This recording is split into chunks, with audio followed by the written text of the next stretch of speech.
गांव के एक कोने में एक छोटी सी झोपड़ी में सुमित्रा नाम की विधवा महिला रहती थी। पति की मृत्यु के बाद वह अकेली पड़ गई थी। उसका कोई बेटा बेटी नहीं था और समाज ने भी उसे लगभग भुला दिया था। उसका जीवन जैसे एक ठहरा हुआ पानी बन गया था, न कोई उम्मीद न कोई दिशा। एक दिन गांव के मंदिर के पास 3 साधु आए। वे दूर दराज की यात्राओं से थके हुए थे और एक रात विश्राम करना चाहते थे। गांव वालों ने किसी कारण उनसे दूरी बनाई, लेकिन सुमित्रा ने अपनी झोपड़ी के बाहर एक चटाई बिछाकर उन्हें बुलाया। उसने साधुओं को पानी दिया, थोड़ा सा चिवड़ा और गुड़ खिलाया और सादगी से सेवा की।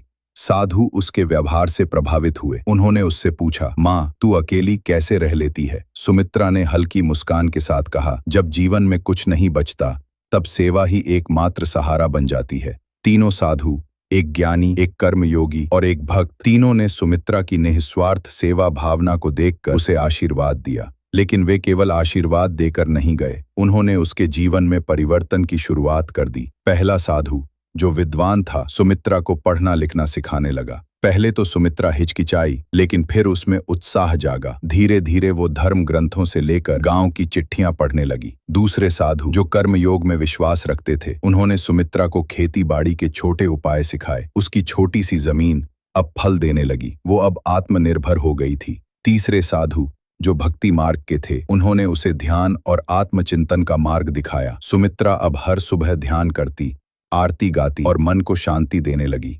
कुछ महीनों बाद साधु आगे बढ़ गए, लेकिन सुमित्रा अब वही महिला नहीं रही। अब वो गांव की माताजी बन गई थी। लोग उसकी सलाह लेने आते, वो बच्चों को पढ़ाती, बीमारों की देखभाल करती और खुद भी आत्मसंतोष में रहती। अब सुमित्रा का जीवन खाली नहीं था, वो सेवा, ज्ञान और प्रेम से भर चुका था।